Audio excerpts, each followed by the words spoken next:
Good morning. Today we're going to finish up chapter 7, and this is the age of Jackson. This one gets a little convoluted because it talks about the National Bank and some issues. Most of you haven't had economics yet, so I won't go into detail on how it affected some of the nation's economy, but at the same time, we'll talk about the importance and not only that, but why Jackson hated banks so much. Before we get into the banks, we're going to talk about the nullification theory. The United States government had imposed a tariff on imported goods. Now, a tariff is a tax on things that come into the country. They did this to protect northern industry. But people in the South have to buy things from overseas.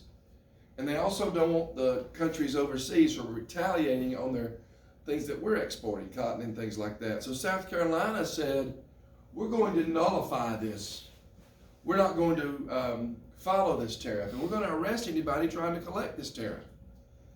And it became a very controversial issue because Jackson himself was a Southerner, and he agreed with South Carolina's mindset about the tariff being bad, but he also wants to protect the Union, okay?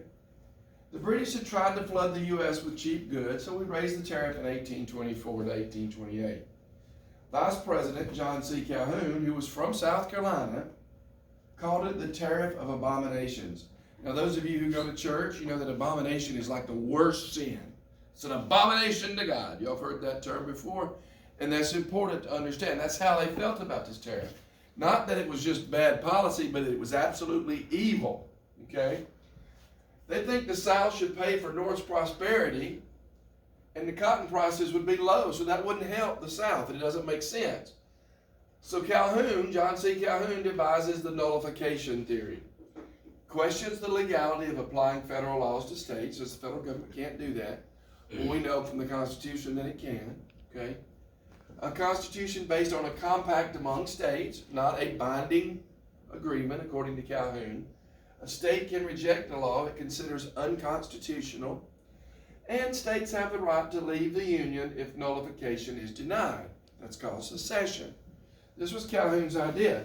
Now, to be fair to John C. Calhoun, Thomas Jefferson had actually proposed this earlier in the Kentucky and the Virginia resolutions about the Alien and Sedition Acts, Jefferson and Clay. So Calhoun's not the first person to come up with this concept that states could pick and choose which laws they would obey and which laws they would nullify.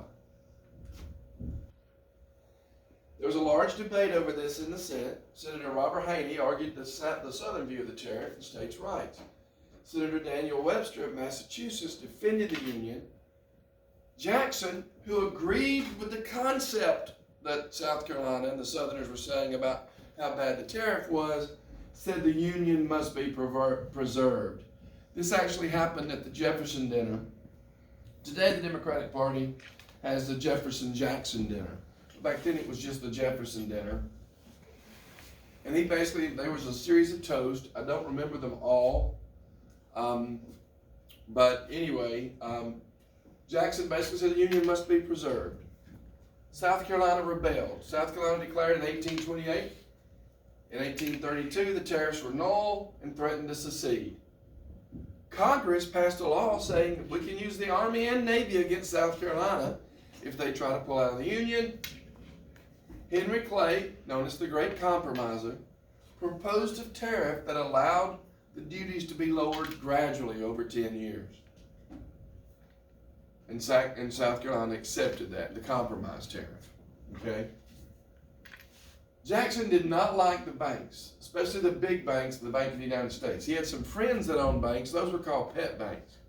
But the other banks he didn't like, okay? He said that banks were for wealthy people and they were privileged. And remember, Jackson was one of these guys that was for the common man, okay? You remember that song, the country song, I'm a common man, drive a common van? That was pretty cool. But anyway, I'm not a big country fan, but that was a cool song. All right. What do we call presidents who appeal or politicians who appeal to the common man? We talked about this last week. We used several examples. Populist. They appeal to what's popular. Okay. lately we've had some populist presidents. A lot of people could argue that Bill Clinton was populist.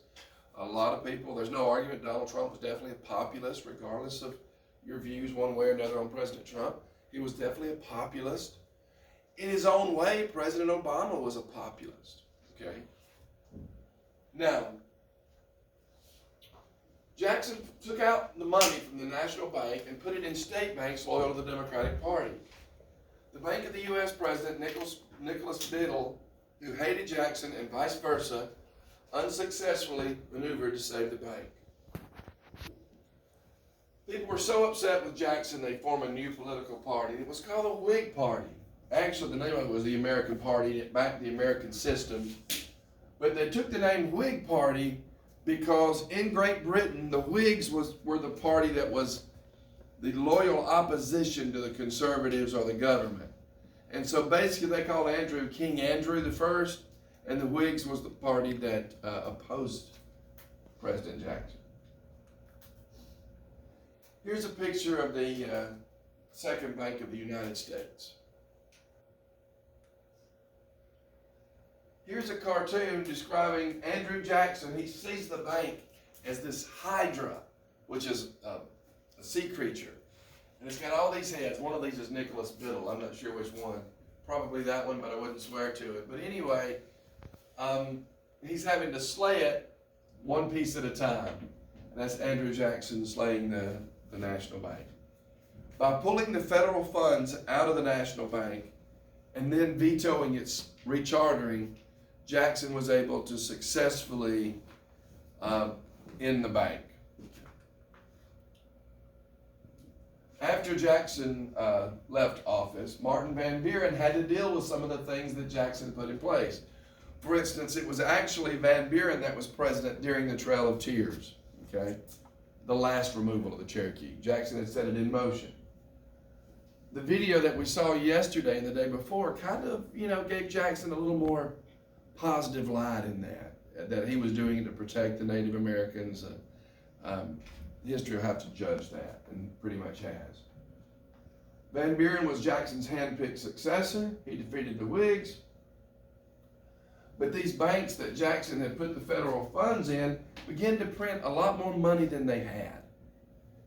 And as a result, the government demanded specie to pay for public lands and things like that, so people couldn't get gold and silver for their paper money. Specie is another word for gold and silver, okay? People began to try to run to the banks to get their paper money changed to gold and silver where they could buy this public land. The problem was the banks didn't have enough gold and silver to honor the notes that produced. This caused the Panic of 1837. Banks closed, there was collapse of the credit system, people lost savings, businesses were bankrupted, and more than a third of the population is out of work. Imagine having, say, $1,000 in the bank, and back then that would be like $20,000, and all of a sudden the bank closes. Today banks are insured, they weren't back then. So when the bank closed down, you just lost your money. And a lot of people lost their money, okay? Van Buren tried unsuccessfully to solve the economic problems.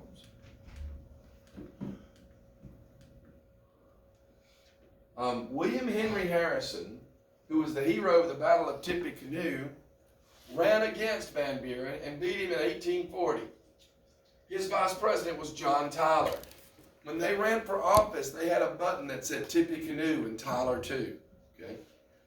Here's one of the strangest, tragic, and interesting stories about the American presidency.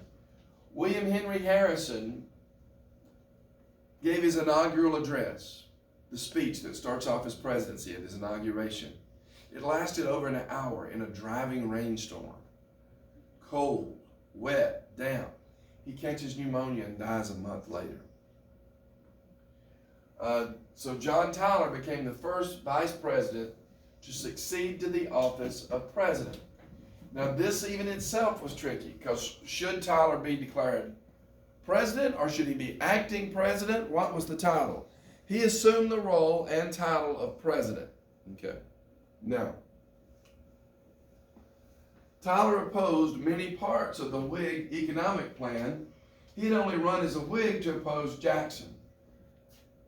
He was a former Democrat, also from Tennessee.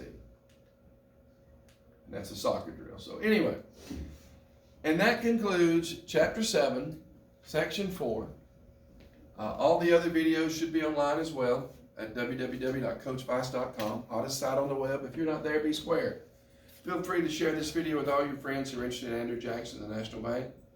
If you have any questions, if you're a student at Southside, use your school email address and email me. If you're around the world or other parts of the country, you can email me at randyvice@gmail.com. Keep it slow and all skate. God bless you guys. Have a lovely day.